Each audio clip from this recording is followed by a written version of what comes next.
Opa, André aqui. Hoje a gente vai falar sobre mãe solteira. Não só mãe solteira, mas pai solteiro também. Mas o foco, na verdade, é quem educa sem a presença do outro. Mãe, porque a maioria das pessoas que fogem são os homens, né? É muito mais comum você ver uma mulher educando os filhos sozinha, sem a presença do homem, do que você ver um homem educando os filhos sem a presença da mulher. Eu peguei alguns números do IBGE ali de 2015 a 2017. Para cada 3 casamentos no Brasil, um acaba em divórcio. Desses que acabam em divórcio e que existe e que esse casal tinha filhos, 20% ficam na guarda compartilhada, o que é o melhor cenário. E apesar de ser um número baixo, é um número que vem crescendo, tá? Se eu não estiver enganado, pelo que eu vi, nos 5 anos anteriores, esse número cresceu de 5% para 20%, então é positivo esse crescimento. 5% os homens ficam com a guarda, 73% as mulheres ficam com a guarda, e tem um percentualzinho pequeno lá que ficam com outros, né? Avós ou tias ou o que quer que seja. Mas você pega para cada um homem que fica com a guarda, um pai, são quase 15, 14, alguma coisa mulheres que ficam com a guarda da criança. E já mostra pra gente que o homem se acovarda mais diante desse desafio de educar os filhos. O homem é que foge mais, é mais fácil de abandonar do que a mulher, e a gente não vai discutir os porquês, não vai discutir essa construção, mas de imediato a gente percebe que os homens são mais covardes diante desse desafio do que as mulheres. Eu peguei um outro estudo, uma outra pesquisa, na verdade, um estudo, ali na década de 90, nos Estados Unidos, esse é um pouco mais completo. Lá, 50% dos casamentos, um pouco mais que 50%, na verdade, terminavam com divórcio. E eu acredito que a gente, Brasil, está caminhando nessa direção. Para cada 30% das mulheres que tinham o primeiro filho, era numa realidade fora do casamento, seja namorada, seja um caso, seja uma ficada, seja um caso extraconjugal, mas o primeiro filho da mulher, 30% desses primeiros filhos eram fruto de uma realidade fora de casamento. E no cenário geral, na fotografia, a maioria dessas mulheres acabavam se casando depois. Mas numa fotografia, considerando, acho que já casaram, já divorciaram, quando batia a foto, 28% das crianças estavam sendo educadas só pelas mães. Estavam sendo educadas sem a presença dos pais. E aí, desses 28%, dessas crianças que estavam sendo educadas só pelas mães, quando a gente olhava a pensão que o pai pagava, ou que deveria pagar, de cada 10 crianças, 4 os pais pagavam a pensão integral, ou seja, a justiça determinava, tem que pagar $1.000 por mês, e o cara pagava todo mês $1.000. 4 recebiam uma parte da pensão, de $100 a $900, não estabelecia faixa do estudo, e 2 mulheres não recebiam nada. Eram não só abandonadas na presença física do pai, como abandonadas também economicamente. No caso também dos outros, também é um cenário de abandono. Mas, por que eu estou trazendo esse assunto hoje aqui? Mês passado eu recebi um e-mail de uma mãe, que ela, pelo que eu entendi, o cara tinha abandonado eles, ela educava o filho dela sozinha, um menino, e aí no e-mail dela ela falava assim, como que eu educo meu filho para que ele não sinta inveja das famílias que têm um modelo padrão.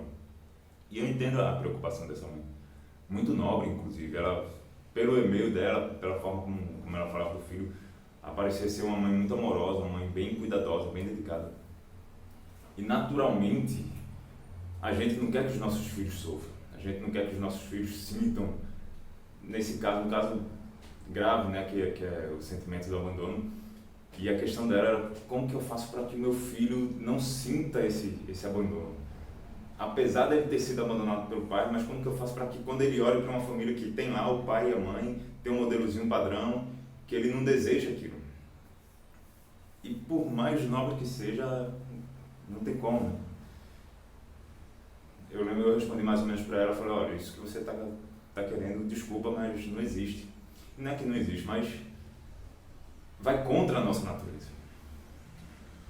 Na melhor das boas intenções, mas você querer que a criança não sinta isso, você está indo contra a natureza. Existe dentro de nós um aceito pelos nossos pais, por saber quem são os nossos pais, as nossas mães, uma questão dos nossos ancestrais. Existe isso dentro da gente, está dentro da nossa natureza. De modo que uma mulher que educa o seu filho sozinha, seja pelo que tenha passado para chegar até ali, ou de repente o cara foi o maior canalha do mundo, abandonou mesmo. Mas quando a mulher está educando sozinha, o primeiro passo é encarar a verdade. Então, para a mãe que está vivendo isso, o primeiro passo é encarar a verdade. Não tem como. É entender que sim, a criança vai sofrer. Que sim, a criança vai se sentir abandonada. Que sim, ela vai olhar para uma família modelo padrão e ela vai falar, nossa, eu não tenho um pai. Que sim, vão ter os dias de choro, sim, vão ter os dias de dor, o dia dos pais na escola, por exemplo. O Natal, por exemplo. Então, o primeiro passo é você encarar a verdade. Se essa é a sua situação, se você está educando seu filho sozinha, por mais dolorido que seja, você precisa partir para a solução com a verdade. Sempre, sempre, sempre a melhor solução contém a verdade. Seja em que área for da sua vida, seja o problema que você tiver, aqui a gente está falando sobre um tema específico, mas o que for na sua vida, sempre a melhor solução parte da verdade. Então, primeiro você vai encarar o seguinte desafio: o caminho para você é mais duro, é mais espinhoso, é mais difícil, é mais longo, é mais dolorido para você. E não só para você, para o seu filho também, porque ele vai se sentir abandonado, ele vai se sentir rejeitado. Vão ter dias que ele vai chorar, ele vai se entristecer por causa disso. E se você parte para educar seu filho sem ter essa consciência, de forma talvez iludida ou de forma imatura, querendo tapar o sol com a peneira, não vai funcionar. O primeiro passo é você viver a verdade, você encarar o chão da realidade, que é mais doído mesmo. E não é uma questão que educar filho é trabalho 20. A mãe faz trabalho 10, o pai faz trabalho 10, então dá trabalho 20. Se eu sou mãe sozinha, eu estou falando mãe porque são muito mais mães que educam sozinha, mas vale para os pais também que educam sozinhos. Eu sou mãe sozinha, então eu vou me esforçar, vou me dedicar demais para conseguir fazer o trabalho 20, eu vou suprir no meu filho a carência do pai. Não é assim que funciona. Você pode fazer trabalho 100, não vai suprir essa carência da criança. Porque o pai não é uma vice-mãe. A mãe não é um vice-pai, são papéis diferentes que se complementam. E a criança sente necessidade dos dois. Então, sim, o seu filho vai doer, sim, vai sofrer. E para você tem um trabalho a mais. Porque se educar já dá trabalho, você tem que educar sozinho. Você tem que suprir economicamente sozinho. E quem diz que dinheiro não é importante é porque não tem filho, porque a gente sabe que dinheiro é importante sim. Dinheiro não é a coisa mais importante da vida, mas, cara, dinheiro é fundamental na educação de uma criança.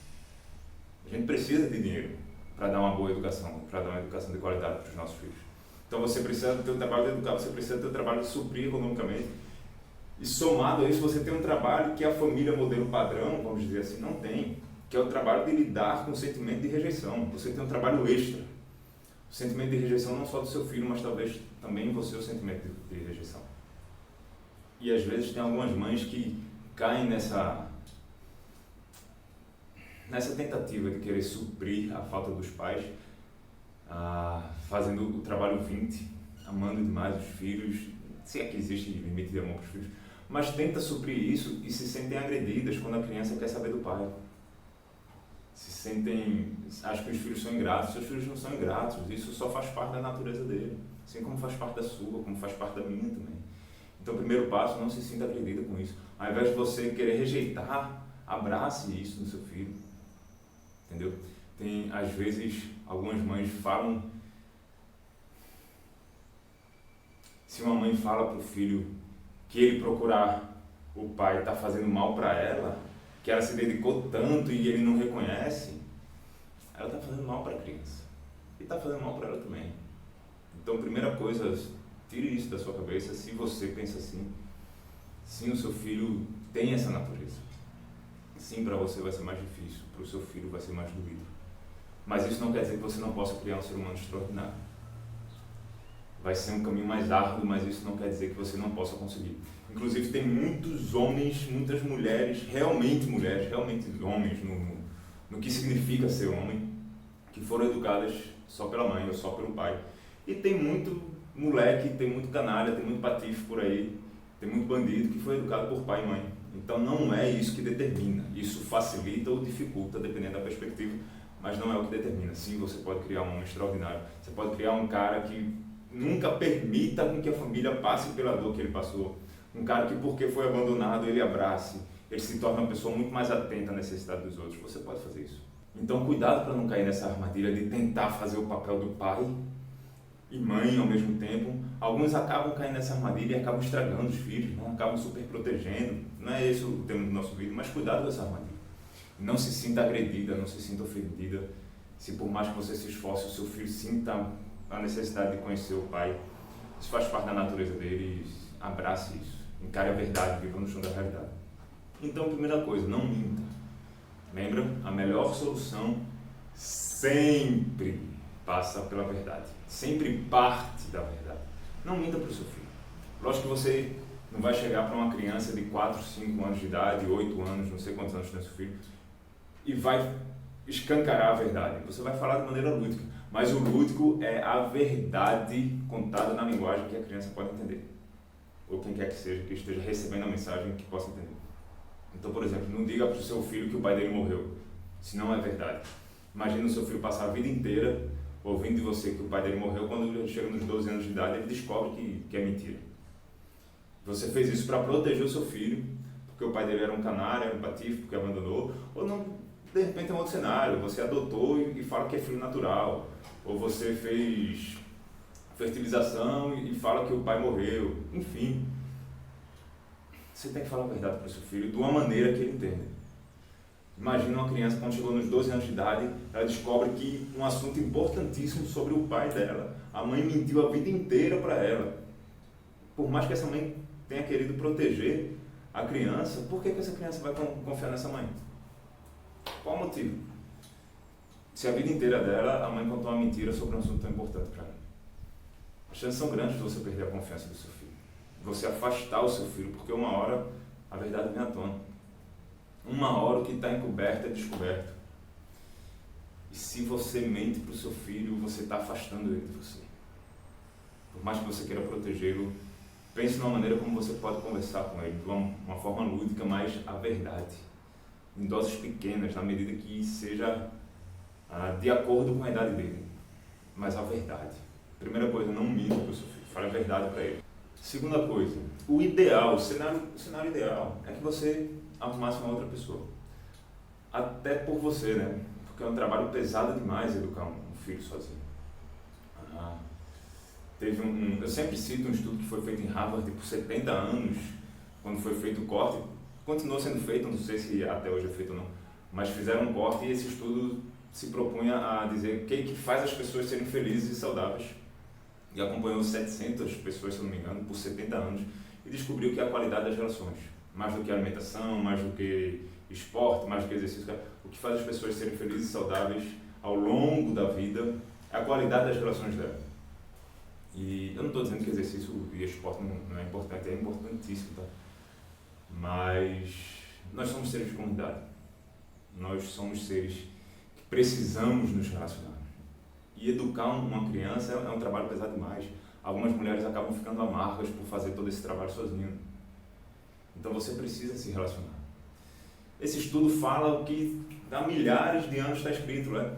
Você vai lá no Gênesis 2, Deus fez o mundo, e seja da forma como você entende, eu não sei se Deus fez o mundo 7 dias, cronometrado, 24 horas, não sei se ele usou a evolução, não sei. Eu acredito que Deus fez o mundo, essa é a minha crença. Mas aí Deus viu que o homem estava só e falou, não é bom que o homem esteja só. Vamos fazer ele uma companheira que lhe seja idônea. Não é bom que a mulher esteja só. É importante ela ter um companheiro que lhe seja idôneo. Então, sim, nós somos seres de relacionamento. Nós precisamos de outras pessoas. E se você tentar heroicamente educar o seu filho sozinho ou sozinha, talvez você colha frutos amargos na frente. O melhor é que você arrume alguém, mas tem um si gigantesco aqui, enorme, monumental.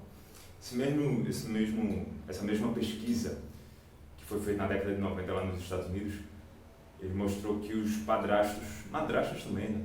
Os padrastos, a chance era 40 vezes, gente, 40 vezes maior, a chance de um padrasto abusar sexualmente, ou fisicamente bater, maltratar fisicamente a criança do que os pais biológicos. Gente, 40 vezes, é absurdo esse número.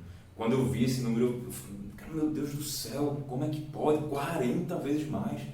E como é que uma pessoa coloca na vida dela, na vida do filho dela? um cara com uma propensão tão grande para fazer mal para o filho dela e para ela também. Não é que essa mulher não ama o filho. E de novo, gente, eu estou falando mulher aqui porque é muito mais comum as mães criarem os filhos sozinhas do que os pais, mas isso também vale para os caras que colocam uma mulher na vida. Como é que coloca um cara que tem uma propensão tão grande para fazer mal para o filho dela e para ela?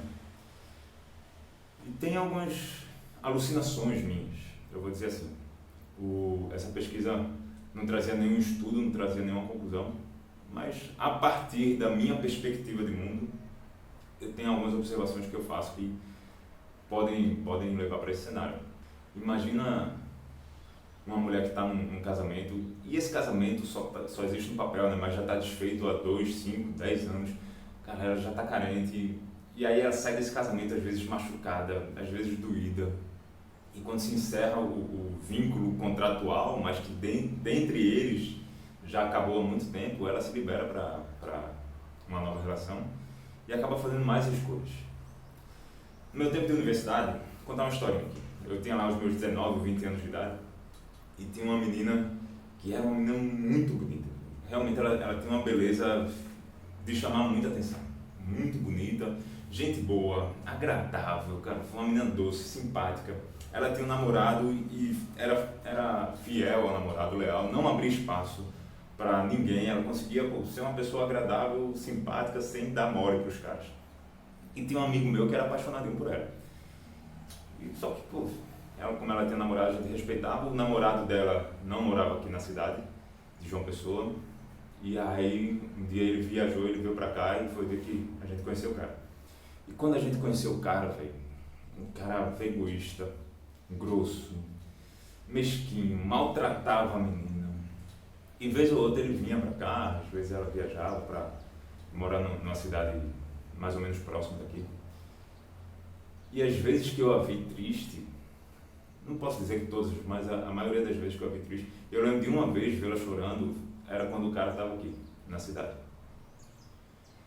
E aí, um tempo depois, eu conversando com esse meu amigo, e eu perguntei, e aí, bicho, fulaninha? Ele falou, Galego, só de conhecer o namorado dela, eu já não acho que ela é isso tudo. Porque uma mulher que se passa a ficar com um cara desse, tem alguma coisa aí, ela não pode ser isso tudo. E fez sentido pra mim, o que ele falou lá naquela época. Hoje eu entendo um pouco melhor. Digamos que essa mulher tivesse valor 9, só que ela olhava para dentro dela, talvez ela tivesse um senso de valor próprio muito abaixo do que o que era de fato. Ela olhava para ela e ela não reconhecia o valor que ela tinha. E ela olhava para ela e falava, meu valor é 4. E gente, tudo isso aqui eu estou alucinando, tá? Meu valor é 4.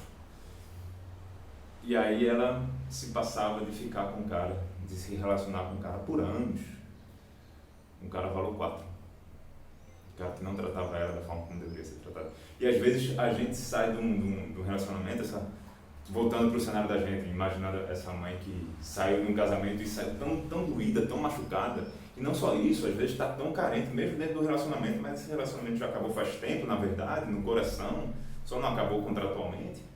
Mas ela já sai carente e olha para dentro dela, enxerga o valor 4, o valor 3. Ela se passa de se relacionar com um cara, o valor 4, o valor 3. E vai colocar na vida dela um cara que não vai fazer bem para ela, nem para os filhos dela.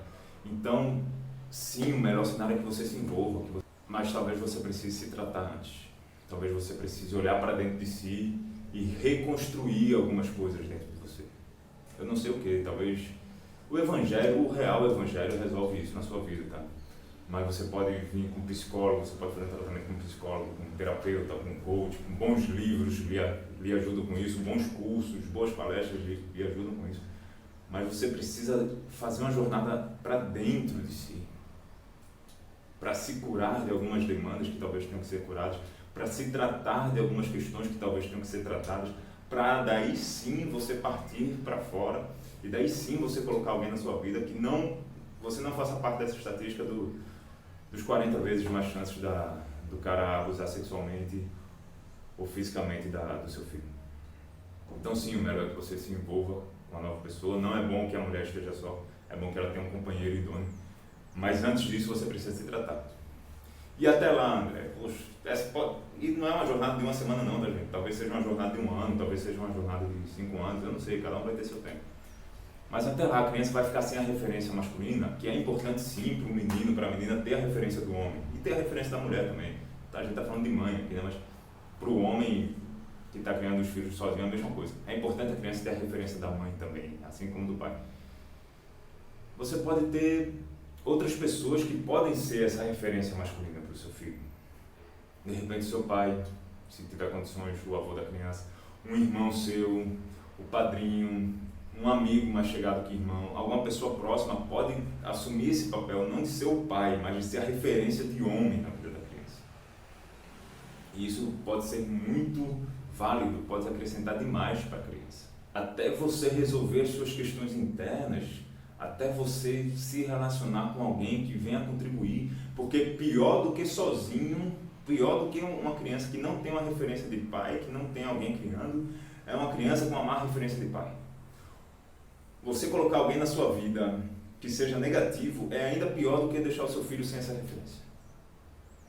Então, enquanto você se trata, enquanto você se reconstrói, enquanto você se cura, enquanto você faz essa viagem para dentro de você, para se preparar, para estar pronta para voltar a se relacionar com alguém, não se desespere, cara, eu sei que a carência é um negócio horrível, mas não se desespere. Tem muito moleque, mas tem homem bom aí também, tem muita mulher boa aí também, assim como tem muita cachorra, como dizia o Gabriel, né? Eu estou atrás de uma gatinha, mas eu só encontro cachorra. Gabriel Pensador. Então, enquanto você estiver nessa jornada, você pode colocar uma referência masculina, um avô, um tio, um padrinho, alguém que seja positivo para o seu filho. Então a gente já falou, sempre fale a verdade para o seu filho, não minta, encare a verdade, viva no chão da realidade, trate-se, cure-se, resolva o que tem que resolver, coloque uma referência masculina para o seu filho. Uma outra coisa que você pode fazer é qual o ambiente social que você está educando seu filho. Quais os valores que as pessoas compartilham do ambiente que você está inserindo seu filho. Porque vão existir situações na vida que não vai ser você que vai estar educando seu filho. Imagina seu filho ali na pré-adolescência, na adolescência, e vocês dois tiveram uma discussão, ele saiu, foi para casa do coleguinha dele, e talvez ele esteja ouvindo do pai do coleguinha dele, e nesse momento ele está sendo educado pelo pai do coleguinha dele. E se você insere seu filho em ambiente que as pessoas ao seu redor têm o mesmo valor que o seu, quando o seu filho estiver lá na casa do coleguinha dele, que teve uma discussão com você e saiu de casa bravo com você, ele vai estar sendo educado, vai estar ouvindo, vai estar sendo ministrado, não sei se é a palavra certa, mas vai estar sendo educado mesmo, por alguém com os mesmos valores que você. Não é você, mas é alguém que está lidando, que está ensinando na mesma linha do que você estaria ensinando. Então, onde você está inserindo seu filho? O que a escola do seu filho tem ensinado para ele? Não tem como a gente controlar tudo, mas talvez você precise mudar o seu filho de escola, talvez não. Talvez você precise se envolver mais com a escola do seu filho. Quem são os amiguinhos do seu filho? Eu, quando vou buscar meu filho na escola, eu costumo chegar e ficar 10, 15 minutos lá, observando, brincando junto com ele, mas eu não estou ali à toa, gente. Eu não estou à toa, velho. Eu estou observando, eu sei quais os coleguinhas do meu filho que são mais impulsivos, quais são os mais fechados, quais são os que conversam mais, quais são os que conversam menos, quais são os mais aventureiros. Eu consigo perceber os que são mais seguros, os que são mais inseguros. Eu presto atenção nos coleguinhas do meu filho, porque para mim é importante sim qual o contexto que o meu filho está vivendo. Não é à toa, eu chego lá, eu fico brincando com o meu filho, mas não estou ali brincando por brincar. Toda vez eu vou buscar o Miguel, eu chego ali uns 10, 15 minutos antes da hora que a gente sai. É importante você saber com quem o seu filho está convivendo.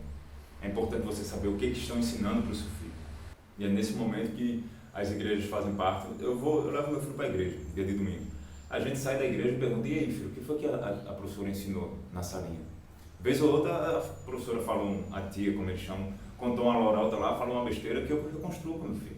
Eu falei, não, filho. Esses dias a professora da igreja falou para o meu filho da Arca de Noé, que Deus matou todo mundo e que as pessoas que não obedecem a Deus são mortas e tudo mais. Cara, eu tive que reconstruir tudo com meu filho. A forma como foi contada para ele. É importante você estar atento ao que está acontecendo ao redor do seu filho, até para você estar inserido dentro da vida dele. Imagina você conversar com seu filho, você sabe falar sobre o amiguinho dele, sabe perguntar sobre a rotina dele, sabe as questões dele. Então esteja atento e seja participante direto. Influencie, coloque seu filho dentro dos círculos de pessoas que têm os valores semelhantes ao seu, porque vão ter momentos que não é você que vai estar educando seu filho, mas sim essas pessoas, os pais desses coleguinhas também. Mais do que essas pessoas, quem mais tem influência sobre o seu filho é você. O pai e a mãe, que não são as pessoas que mais influenciam os seus filhos pequenos, é porque abriram mão do seu posto de pai e de mãe. Naturalmente, nós pais, mães, temos a maior influência sobre os nossos filhos, a não ser que a gente abra mão desse posto. E como que a gente tem essa influência? Prestando atenção nele, ouvindo, brincando com ele, dando gargalhada da risada dele, se interessando por ele genuinamente, ouvindo o que ele tem para dizer. Quando ele faz um desenho, sentar junto com ele, poxa filho, me explica esse desenho aqui, nossa, que legal, fala isso aqui para mim e tal. Fazendo nosso trabalho de pai e de mãe, gente. E para o nosso filho seguir a gente, é interessante que a gente busque a nossa melhor versão. A melhor forma do seu filho ser um homem extraordinário é você ser uma mulher extraordinária. Da sua filha ser uma mulher extraordinária é você ser uma mulher extraordinária. A melhor forma é ele seguir você no caminho. Existe sim um caminho que ele vai seguindo atrás de você. Então, se você faz esse exercício de buscar a sua melhor versão, você está educando o seu filho de bônus, vamos dizer assim. Então, sim, as pessoas que você permite que estejam ao redor do seu filho são importantes, mas quem exerce mais influência sobre o seu filho, a não ser que você abra mão desse posto, quem exerce mais influência sobre ele é você. Então busque sua melhor versão. Busque a sua melhor versão, isso vai contribuir muito na educação do seu filho. Talvez ele não tenha nunca mais uma referência de pai, mas se você fazer esse trabalho, ele pode ter essa dor, pode ter essa crise, pode passar por esse deserto, mas pode se tornar um homem extraordinário, uma mulher extraordinária, porque você buscou a sua melhor versão. Então esse é uma outra ferramenta importantíssima, não é ferramenta, é um estilo de vida importantíssimo para a educação do seu filho. E por último, quem está nessa situação, não existe espaço para mimimi, não existe espaço para choradeira, não existe espaço para lamentação, não existe espaço para ficar lambendo as feridas, exige sim uma postura de protagonismo. Porque pensa comigo, você é uma mãe que está educando seu filho sozinha. O caminho para você é mais difícil, é mais espinhoso, é mais longo. Para o seu filho é mais dolorido. Vão ter os dias dos pais que ele vai se sentir mal, vai ter o Natal que ele vai se sentir mal, vão ter os momentos de crise interior, de rejeição que ele vai... Não existe espaço para mimimi, não existe espaço para choradeira, para falar, eu estou nessa situação porque aquele canalha abandonou a gente, eu estou nessa situação porque aquele cara safado fez isso ou aquilo, ou o que quer que seja. Por mais que exista uma verdade dentro disso, mas você tem que trabalhar com o que tem agora com você. Como Paulo fala, esquecendo-me das coisas, o apóstolo Paulo, esquecendo-me das coisas que para trás ficam, prossigo para as que adiante de mim estão. Porque eu não sei qual nível de responsabilidade, qual percentual de responsabilidade, mas algum percentual alto de responsabilidade você tem para estar na situação que você está. Nem que seja uma má escolha do cara com quem você se envolveu. Você tem responsabilidade pela sua situação. Talvez não 100%. Talvez você tenha 50% de responsabilidade. Mas... independente do nível de responsabilidade, a solução está daqui para frente. E se você ficar de choradeira, de lamentação, de lamúria, de reclamação, de julgar, de ficar lambendo suas feridas, isso não vai ajudar você. Se para você o caminho é mais difícil, você tem menos espaço ainda para fazer essas coisas. E muitas mulheres nessa situação ficam criticando o cara, ficam falando mal do cara, ficam julgando, ficam se lamuriando, ficam na autopiedade. Isso atrapalha, gente. Isso não contribui em nada, pelo contrário, isso atrapalha, isso afasta. Você acha que falar mal do pai do seu filho para ele vai ajudar ele em quê? Você acha como que isso pode ser sadio para o seu filho? Como que isso pode ser bom para você ficar reclamando? Como? Não tem como. Não tem como. Então, se você tem um caminho mais difícil pela frente, você tem menos espaço ainda para essas coisas. Você pode sim criar um ser humano extraordinário. Criar uma menina hoje que esqueci a palavra, que tem a carência do pai, e você fazer um trabalho se tornando uma mãe extraordinária para criar uma mulher extraordinária, seguindo os passos que eu falei. Mas para você fazer isso, não existe espaço para mimimi, não existe espaço para choradeira, não existe espaço para ficar, ó céus, ó vida, eu fui abandonada, aquele cara safado, não sei o que, blá blá blá. Não existe espaço para isso. É você se tratar o que tem que tratar dentro de você e andar para frente. É para frente que se anda, é para frente que se toca a vida, não é ficar olhando para trás e ficar lamuriando. Não existe espaço para isso, gente, pelo amor de Deus. Menos ainda quem está na situação, se você está nessa situação. Esse é o recado que eu queria passar. Eu falo isso com muito carinho, tá, gente? Com muito amor. Talvez eu fale de forma mais enfática quanto a não ser uma vítima, porque é normal nós cairmos nessa armadilha. Cure-se, trate-se, talvez você precise de ajuda, acompanhamento de um terapeuta, de um psicólogo. Resolva as suas questões interiores, perdoe o que você tiver que perdoar, estabeleça uma referência de homem para o seu filho, pode ser o seu avô, o avô da criança, o seu pai, pode ser um tio. Lembre-se que a solução, sempre a melhor solução, parte da verdade. Não minta para o seu filho, não vai inventar a história de que o cara morreu, o que quer que seja. Fala a verdade para o seu filho, na linguagem dele, de uma maneira que ele pode entender. Encare a verdade, vai ser mais difícil para você sim. Justamente por isso não existe espaço para mimimi. Insira o seu filho num ambiente social positivo para ele. Esportes, cara, pode lhe ajudar demais com isso. De repente essa figura masculina pode ser um técnico, pode ser um treinador. Cara, os esportes ajudam demais com isso. Pode ser uma salvação para a vida do seu filho. Busque a sua melhor versão. Você seguindo esses passos, você tem tudo para criar no seu filho um homem ou uma mulher extraordinária. E cuide-se, trate-se, resolva as suas questões. Crie um caso de amor consigo mesmo. Por favor, não entra na estatística dos padrastos com 40 chances mais de abusar sexualmente ou fisicamente do seu filho. Tem sim gente boa por aí, tem sim cara bom por aí. Só não cai nessa armadilha, porque cabra safado sente no cheiro quando a mulher está carente e está desprotegida, e aí a gente vê tantos e tantos casos de gente boa se envolvendo com um cara que não vale nada. Tenho certeza que se você resolver as suas questões interiores, você tem tudo para achar um cara incrível, um cara que vai agregar, que vai fazer de fato um papel de pai, que pode não ser pai biológico, pode não ser pai de sangue, mas vai ser um pai de coração para o seu filho. Então Deus abençoe você, Deus te dê sabedoria na educação do seu filho, encare a jornada que tem que ser encarada. Tenho certeza que você tem tudo para criar um ser humano extraordinário. Valeu!